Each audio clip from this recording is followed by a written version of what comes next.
What's good, YouTube, man? It's your boy She back with another video, man. Now today, man. Now I know I told you I was gonna bring this a little later down the line, but this the real XXX Tentacion story slash documentary. Now, the artist, I wanna get some real quick off my chest. The reason I'm picking these certain artists like X, Juice, and like Vaughn, that BG Duck. I know I did one on Dirk too. Is because most of them artists really had an impact on my life, and it's not like I'm doing it like just to be doing it, and I don't want it to come across as I'm just doing it just to be doing it, like just for YouTube, because it's really not. Because it's really to connect more with y'all and like share our feelings with these artists, because even though most of the ones I did passed away, like through us people that watch the videos and listen to their music, like we can connect. And that's why I feel like I'm kind of bringing when I do the documentaries. Like I know on Juice WRLD it got a lot of love, and on the Vaughn one, and well the other ones too. Let me not say that, because all of them got a lot of love, but on most of these artists, it's like we can really connect. And I appreciate that from the viewers, because it's like y'all can understand how I feel about them. And then when y'all comment and stuff, I know that y'all really fuck with them, and that y'all felt some way too about when they was alive. And it was sad when they passed away. So I appreciate all the support. I don't want to talk too much. And if y'all got a longer video on X, because I know Juice documentary was on HBO Max and everything, so it had to be like an hour or something long. But if y'all got a longer documentary on X, please let me know, because I want to do it. This the only one I could find that was like just all about X. So that's my fault. Let's go ahead and get into it. Listen closely. Life is based off of decisions. It's not about what you're dealt, it's about how you deal with it. In every situation, you must keep your eyes and your mind open at all point in times. Your decisions are what pave your destiny. Fuck what anybody says about you. Fuck what anybody does to you. It's how you deal with it that matters. You are all gods of your own. You are all gods. You are all geniuses. You are all stars. You are all super fucking stars. You are all the greatest beings in the fucking planet. You just have to make the right decisions. And that's all that matters. I love you all, and thank you for having me. This is my fucking dream. I love you. I love you all. Good night. Developing right now, a search for a killer in South Florida after an up-and-coming rapper is shot dead. 20-year-old Jose Onfroy, known as rapper XXXTENTACION, has died.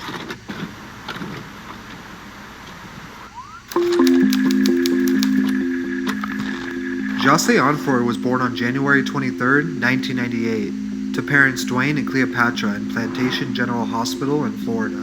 Although Jose was healthy, the doctors would notice a problem with his heart, a defect known as a hole in the heart. And although it's common, it did mean Jose grew up being told not to play too rough and would only grow to be 5'6". He spent the first year of his life living with his dad and his dad's girlfriend Tashno Freeman, and Jose's half-sister Ariana. Ariana would go into a lot of detail about Jose's early childhood, but the videos on our YouTube have since been deleted for unknown reasons. But here's what we know. After being born, Did he just say that the half sister got her shit deleted? Now, okay, if she did it, that's fine, because she maybe felt some type of way. But if YouTube did that shit, bro, I don't know. He would visit between his mother and father's home until finally settling in with his dad at 817 36th Street, West Palm Beach. This was in March or April of 1998. He was in a Jamaican family, very inspired by their roots and traditions. Being Jamaican means earning and having respect first and foremost. Jamaican parents often hold their children to greatness. Ariana's mom would be the one to take care of Jose and Ariana for over a year, while his dad provided the income mainly from selling drugs, doing music performances, and odd work on the side. Dwayne always said his son was beautiful, and he always wanted attention as a child. He would cry until he would be picked up, and then he would go quiet. Ariana remembers this is how Jose was. It was like this for less than a year until some dramatic changes in the real path of Jose's life began. Sometime in 1998, Jose's dad had an affair with another woman. having a third child with a third mother. It was only a few months after this video was filmed that Tashna would have enough and call Cleopatra, Jocelyn's biological mom. She asked her to come take her son, and they would meet at a gas station. From there, he would be taken care of mainly by his mother. This didn't mean he didn't have a connection with his dad and Ariana though. They were often visiting on the weekends, and his dad would babysit when needed. His dad loved Jose, and he tried to provide for him even with the new living arrangements. But this meant most of the time, Jose was with his mom living in Pompano Beach. She was a single working mom as a stripper and couldn't always take care of Jose, since he demanded so much attention. She often sent him to babysitters or his grandmother Colette Jones' house. Sometimes her brother, Jose's uncle, would be over days at a time, and he'd watch Jose. When he needed attention most growing up in his adolescent life, Cleopatra often had different guys over and gave little to no attention to Jose for how much he needed. Although she took care of him the best she could, she was having internal problems of her own, with Dwayne leaving, being stressed with relationships, and taking care of Jose. He never blamed her. He loved her his whole life with deep respect and admiration. In elementary, his mom made sure money came first, and always took care of that for Jose. As long as he had clothes, food, and a place to stay, she thought she was providing the love and attention he needed. He was mostly the outcast kid because of this, but he had some friends, just different from other kids. He was either respected or feared. Everyone knew Jose didn't like bullies, and he would stand up to them, even if it was for other people. He wasn't afraid to be himself. However, sometime in 2004-2005, when he was 6 or 7 years old, two significant events that shaped Jose's future for the worse would happen.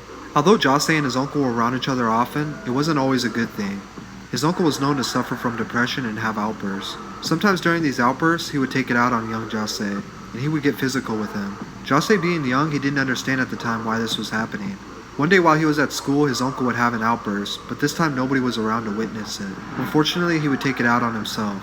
When Jose came home, he was the first one to discover the tragedy of his uncle hanging from the balcony. This event would only feed Jose's anger and depression even more. Just months after this tragic event, one of the guys who sold drugs and was seeing his mother had been over the house. Him and Jose's mom had a heated argument, but this wasn't really uncommon in the household. Jose came out of his room when he heard dishes being broken in the kitchen. The argument quickly grew out of hand and the man got physical with Jose's mom. Jose claims the man would have killed his mom, but he interfered, ran, grabbed a piece of broken glass from the dishes, and jumped on top of the man, biting his flesh anywhere he could, as hard as he could, and cutting him and poking him with the glass. This was the first major outburst Jose had shown, and it was a tipping point. After this, Cleo tried to pay more attention to Jose, to make sure he wouldn't behave like that again. Over the next year or two, he would soon be leaving elementary school, and would increasingly hate being home when she wasn't there. He loved his mom and always went out of his way for her attention. He chased her in his own words. But slowly things went back to their old ways, and Cleo fell short of her promise to give Jose the attention he needed. My mom was going through it at a young age, so she wasn't really able to be there, and it wasn't her fault. She got pregnant again and would give birth to Jose's half-brother. The next year is a... My fault, y'all, for pausing, but, like, in no way, shape, or form is it like... Basically, what I'm trying to say is that he had a fucked up childhood, but you can see that as a person, he like, man, my mama, like, that's real understanding for you even as a child, and then grow up and like understand, like, my mama was going through a lot, and you can't necessarily blame her really, because if she going through something, then it's real hard as a single mother to raise a child into adolescence, especially when, not saying she was doing part of the father work, well, she was, that, like, it's hard, and he understood that she only human. That's why I feel like he really... Elementary school into middle school were spent having his aunt babysit him when his mom was gone, and visiting his dad on the weekends where they would go out to eat or the movies. His father was pretty active in his life until this point, but he ran into trouble with the law in January of 2008. Jose's dad had met a man who wanted to buy marijuana in bulk. It was later revealed that the man was an undercover DEA agent. They agreed to sell 800 pounds of marijuana, with Dwayne making the connection along with a few others. A full surveillance team had an investigation and seized over 500 pounds of marijuana. He was arrested with 7 others and held in jail for 2 months before being indicted on March of 2008. The trial would last until 2009. He was sentenced to 9 years in prison for money laundering, conspiracy, and drug trafficking. Jose's dad was a prominent figure in Jose's life, and he provided stability. And just like that, he was gone. BMF. They were so big, they were so loud. They use their money to help fund art. Jose started sitting online all day with the laptop he got for Christmas, just talking to people and interacting, something he continued to do for years. Around 2009-2010, Jose was attending Margate Middle School. It wasn't the best school, but it was the perfect fuel for his rage built up. When he wasn't playing PlayStation or Xbox to distract him from the evil shit in the world, he was getting into fights. Bro, I've been fighting this since I was a kid.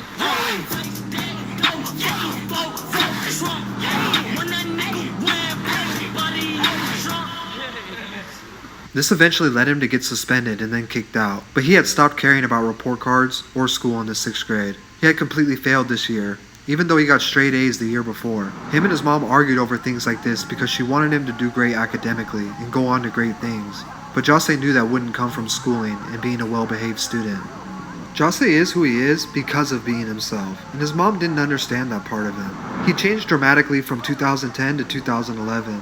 He changed his style and his clothes to something more similar that he liked. This was the beginning of a transformation from pretty boy to something unique that represented him better.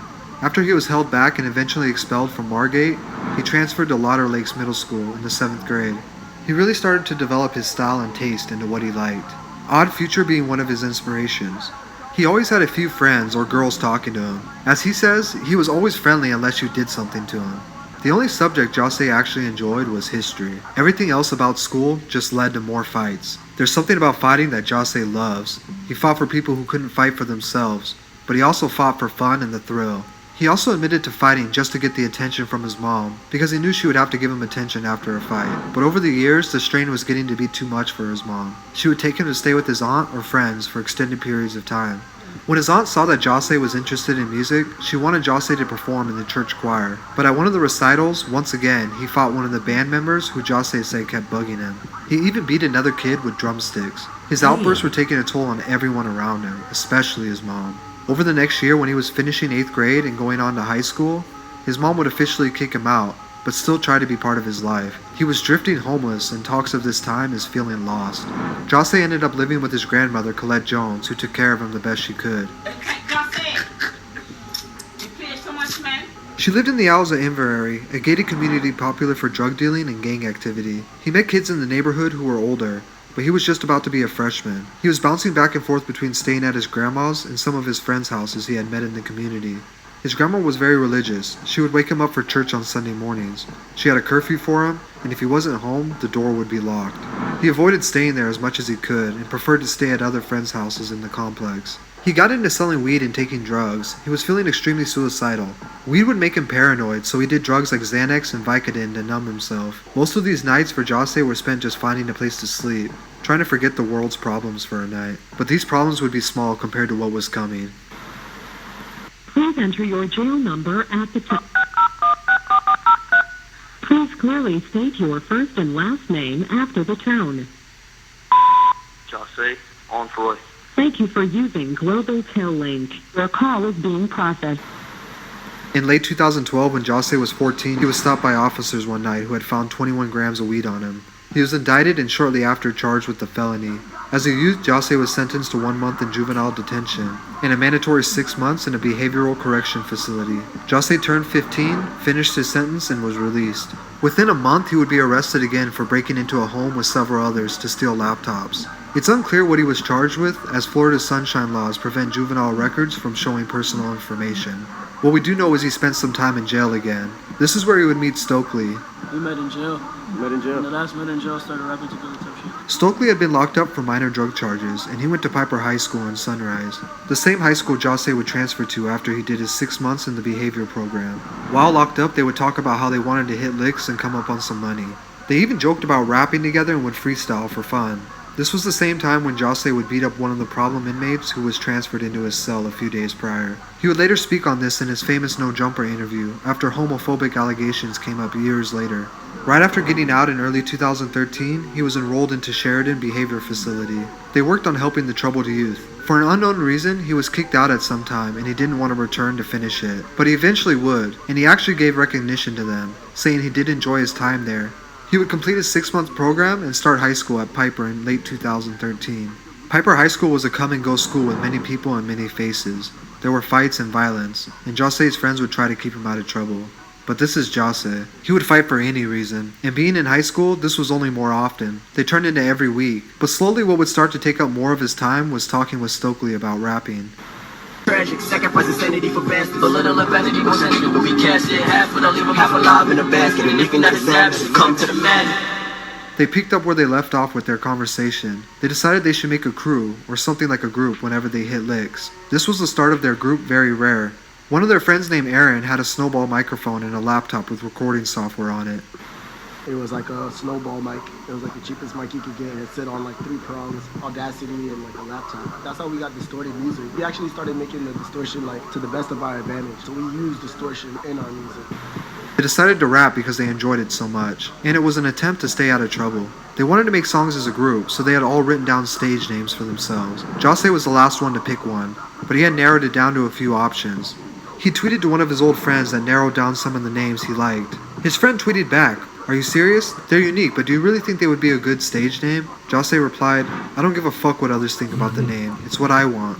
Stokely went with Ski Mask the Slump God, and Jose would go by Master Splinter, but shortly after changed it to XXXTENTACION. X was the only unknown numeral that he didn't know at the time, and Tentacion was temptation. Together they made Unknown Temptation. Although they were still up to no good after school, they really started to consider music as a way out. The group started writing their first songs and would record them whenever and wherever they could. One of their first songs together as a group was Palm Trees. The reason the vocals are so quiet in the song is because they all ditched class and went to the computer lab to record it. X went online and created a new SoundCloud account and uploaded this song. Palm Trees was the first song he was featured on, but his first ever solo song was named News/Flock, and it recently resurfaced on the internet. After Palm Trees, X began taking music more seriously. He started learning how to use music production software like Audacity and FL Studio. Slowly, he put together a few more tracks. X's friend Mitch Feck helped him transfer the songs from SoundCloud and organize them onto an EP that was released on DatPiff as Ice Hotel. X often got inspired from Japanese animation, and he would carry this aesthetic in almost every aspect for years to come. X began having conversations with the Very Rare group, asking them how serious they were about this rap shit. He wanted to make sure everyone around him wanted it as bad as him. He continued to slowly release music on SoundCloud, but would often later take it down, like his The Fall EP that was released at the end of 2014. X began recruiting new members to the group, but unfortunately the group's friendship began to strain. X and a group member named Iora would get into a fight, and X and Ski Mask would leave the group to form a new one. As of right now, nobody's in Very Rare except me. Deadass. They named it Members Only. At first, the group only consisted of X and Ski Mask, followed by Absent Will, who became X's first manager. In 2015, they dropped their first tape, Members Only Volume 1. It consisted of songs exclusively by X, Ski, or the both of them. The songs all had a dark and gothic feel. X was starting to find his avenue of music, and he ran with it. Shortly after the tape dropped, they started planning their next one, this time hoping to find more members to feature on the songs. They began recruiting rappers from their local hood and the South Florida hip-hop scene. Jose brought together a compilation of artists that is big. It's phenomenal, bro. I never seen nothing like this. As they began performing at small shows and house parties, they started to meet more people in the Broward music scene. They were finally starting to gain a small following after people heard just how different their music was compared to other music out of Florida. The unique thing about Members Only was many of them didn't rap. In fact, X never minded this. He stated as long as everyone was doing something to progress the group, whether it was booking shows, doing artwork, or even making clothes, you had a spot on the team. The group grew to a substantial size of rappers, photographers, videographers, and clothing designers. When booking shows, X often got into it with promoters when he would request 20 people on his guest list. He really wanted everyone to eat. Members Only Volume 2 came out about 6 months after Volume 1. This time the tape featured more artists like Flyboy Tarantino, Enzo, Fuck It, and even a verse from the unknown Smoke Perp. This was a really important time in X's life. He began to see how his behavior, which through his entire life stunted his growth, was finally beginning to benefit him and his crew in the form of his music. Although he was starting to see the benefits of this behavior, it didn't mean his life was any easier to get recognized as the rowdy kids who started fights. One fight in particular would be filmed and uploaded to World Star Hip Hop, giving X his very first taste of going viral. This behavior, among other things, ultimately led to him being expelled from Piper High School. Even though his SoundCloud following was still small, his Twitter had a few thousand followers as a result of the fight videos. He would try to tweet all of his followers and get to know them, networking and making new friends every day. X began to enjoy the idea of figuring out social platforms and how to utilize them to his advantage. An early example of this was him removing songs from his SoundCloud to create a sense of scarcity to his music. Almost immediately, people began to search for these lost songs. X would later quote he hoped one day his lost music would be searched for and traded around like Pokemon cards. Too much of anything is a horrible thing. None of nothing. Like if you don't supply and there's a heavy demand, when you drop anything or you give out, it's gonna skyrocket. According to Google Trends, it was the summer of 2015 when his name started to circulate the most, and locals were starting to know about him. At this point, he could guarantee a few thousand plays every time he dropped a new song online. With X at the forefront of the group, they began getting paid a little bit of money for their shows, and people in Florida stated they were so infectious that soon after, other aspiring rappers throughout the region were trying to emulate them.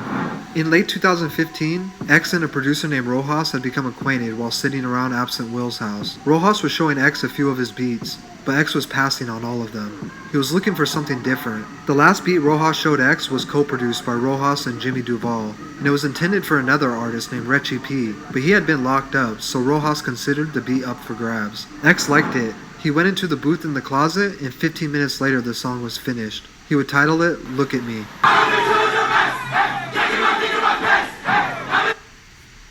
I know an ad finna come up, but bro, I know he probably finna get into it, but when that nigga dropped Look at Me, bro. Woo! Now that was my shit, dude. My who's your man? Kicking my dick in my I ain't had dreads at that time, but if I did, I should be. Your body's only healthy when your hormones are balanced, and that's why so many guys suffer from low T. Unbalanced hormones. For a generation of kids on the brink of the worst mental health crisis in decades, X's music spoke to them. Much like how he stood up for the kids at school who couldn't help themselves. He wanted to be the voice of the youth through his music, and after this song came out, everything started to change. Like shit, this shit fire. And then, a couple days later, this shit just blew the fuck up. Rojas uploaded Look at Me to a SoundCloud page, and in January of 2016, it got its official release for digital download. It was immediately turning out to be X's most successful song at the time. Although the song wouldn't chart on the Billboard until the end of 2016, it slowly amassed millions of plays on YouTube and SoundCloud over a couple months. X's social media followers began to rise rapidly. While this is happening though, the police were building a case to put X in prison for robbery and assault from the year before. With his name circulating the underground and a cult-like following, he would be requested multiple times by his new fans to appear on the up-and-coming No Jumper podcast with Adam22. At the time, the podcast was still somewhat small, but it was catching a lot of attention for its underground artist interviews. X's interview would be a groundbreaking moment in his career, but some of the comments he made would later on come back to cause controversy. This is around the time he was dating a girl named Geneva, and they would quickly move in together. He states the relationship was perfect at first, but he admits this was a bad time in his life where he felt insecure and alone. Although things would quickly go bad in their relationship, he states she was always there for him through a tough part of his life. I lived with my ex for almost a year. I was literally going insane, and she was my safe haven. I would go to her. She was what I wanted. She was everything for me. Shortly after, X was booked for his 2015 robbery and assault charges. He was held at Broward Regional Detention Center in Fort Lauderdale. He would be held for a few months before agreeing to house arrest. Look, I look like a cyborg, dog. Get off my leg! Upon release, issues with his girlfriend Geneva would get worse after she admitted to sleeping with another man while he was away. These events would later form the allegations of domestic violence. Nah. I ain't the smartest person in the world, but I don't know.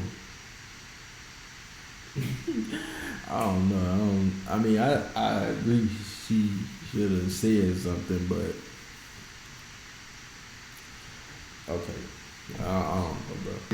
I don't know. In October, he would be arrested once again for these allegations, and he would plead not guilty, but was he him specifically, your friend, anything, like something real bad you did to him, I don't think that it's a good time to admit it. For violating his house arrest. He would stay locked up for over 6 months. While behind bars, a combination of the allegations against him, along with the start of a beef with rapper Drake, would inevitably bring his name in front of a whole new audience. After Drake released a song titled KMT in early 2017, fans immediately noticed it carried a very similar cadence to X's Look at Me.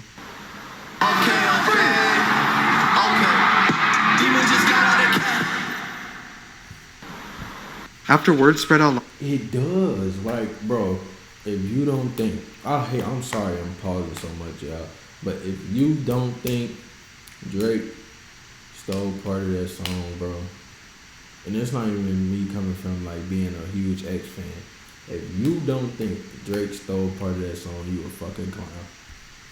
I don't care who you is, bro, honestly, because if you don't think Drake stole part of that song because it was such a fucking hit, you are a fucking clown, bro. You're a clown. Of the similarities, people began to check out X's music, and Look at Me began to chart on the billboards. Unfortunately, he would have to hear about this from behind bars. He later pleaded no contest and was released. Wasting no time, he began doing interviews and capitalizing off of his beef with Drake. With all eyes on him, he started to work on his debut mixtape, Revenge, which would mostly just be a collection of re-released songs. The tape would peak at number 44, and in June, Members Only Volume 3 dropped. He spent most of 2017 releasing music and capitalizing off of the attention he was getting. His charges were still pending from his ex-girlfriend, but the trial kept getting pushed back. After dropping his debut album 17, he had gained a mass following and was breaking out of being considered underground. The album gave fans a real insight to his mind and his struggles. His message was received by fans that they were not alone in this battle. The album shut down all talks of X being a one-hit wonder, and other major artists began to co-sign X and recognize his wide range of talent. He was being considered the voice of the new generation of kids, and he began to make efforts at what looked like change for the better. So I'm trying my best to escape that realm of mind and that realm of thought in order to evolve into not only a teacher, but just someone to motivate the youth and to push the youth in a positive direction. I know how it feels to be around people and feel alone. Like, I'll be around a million people and I'll like still feel alone. He would take the 10th and final spot of the 2017 XXL Freshman, which was a fan-voted spot where he would win by a long shot. In October, he would ink a record deal worth well over $6 million with Capitol Records. But shortly after, he would go online to tell people he wasn't releasing any more music. He said, "I'm tired of being mentally abused for trying to help people. I'm tired of the hate. I'm done." While this was going on, he would donate $100,000 to domestic violence prevention programs, as well as plan to host an anti-rape event in Miami. In December, A Christmas Carol EP dropped, and his team would also submit documents signed by his ex-girlfriend that stated she wanted to drop all charges against X. But this request was denied, and he was booked for 7 new charges, including witness tampering, stating they believed he coerced her into signing the papers. He was released 5 days later and put on house arrest until his trial. He was allowed to go to the local studio during this time because of his obligations to his record label. He continued to strive for a more positive life. He would often go live to speak to his fans and try to leave them with positive messages. I'm just waiting for them to take the ankle monitor off. They said they were only going to keep me on the ankle monitor for like 2 months. But I'm not supposed to be on the ankle monitor much longer. Like I said, if you guys ever want to speak or if there's ever anything that you want to say to me or even just to vent, my Instagram DMs or my Twitter DMs. He launched his YouTube channel and began vlogging and connecting with fans through it. He also started his Helping Hands Challenge, where he would go to different schools and donate items, speaking to the kids about their future. He released his song Hope, which was dedicated to the school shooting survivors, and sent his condolences. He began recording music for his second album. The album was released on March 25th, 2018, and it was titled ? XXXTENTACION would make SoundCloud rap history, as his album debuted at number 1 on the charts. His single Sad reached number 7, giving him his first ever top 10 song.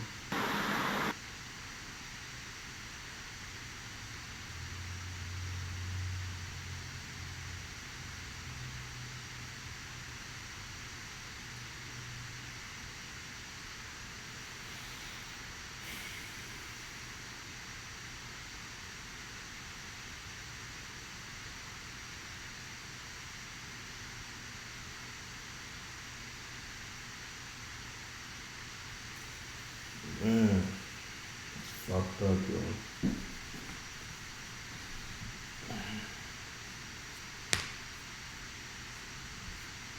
think that's the. I mean, I'm gonna just let it play out, y'all. But I think that was the end of him talking. I remember all this shit, bro. Bro, that child looked just. I don't know y'all watching it, but that child looked just like him, bro. No cap. If y'all look at the child today, bro, the child looked exactly like him, dude. No cap.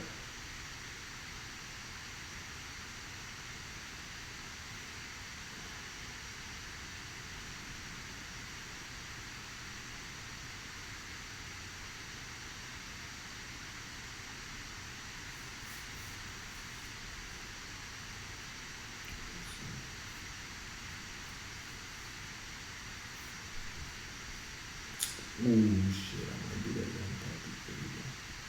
But that's the end of the video, y'all. I know I don't want to say this. That's like, honestly, I think that's fucking crazy, bro. Cause he went from like being violent and like virtually going insane and like needing support, needing a system, to putting all that into music and then changing himself, bro. Like you could, like that's one artist like you can really take a journey with and see how much he changed from being who he was in the beginning, what changed him, which was music, fans, all the love he got and all the love he gave out. And then to end up having his life taken in the way that it did, bro. And I believe it was because they was trying to rob him. Like, sometimes, honestly, y'all, I just don't understand. Like, some people can be like the nicest and change so much, and then some fuck shit happen. I can't even put it into words, y'all, but I, like, on the journey he was, you could tell, and you could tell by his music, like, I don't know, man. I really don't know how to put it into words, but y'all, the real X fans know how I feel, man. Because I can see that change in him, not only by the music he released, but how he interacted with us as fans. So that's pretty much all I want to say, man. RIP to XXXTENTACION. Shout out to his family. That's pretty much it, man. If y'all got along, I know this documentary is short compared to the Juice WRLD documentaries. It's only because Juice WRLD had an official documentary put out on HBO Max. I don't know if X have one. If he does, please send it to me, and I would definitely react to it, play it all the way through, just like I did the Juice one. I fuck with these ones. It's just I would like more like of X. You know what I mean? Like of him talking, him going through the journey and interacting with the fans. Like, yeah.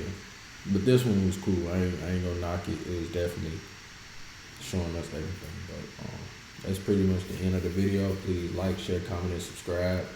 In them comments, man, I want to see what y'all want to see. Like, just please comment what y'all want to see on the channel. I'm bringing gameplay soon. I just got to get a different camera. That's pretty much it. Just let me know what y'all want to see from now on, man. RPX. This is documentary, man. I'm going to see y'all in the next video. It's your boy She. I'm gone.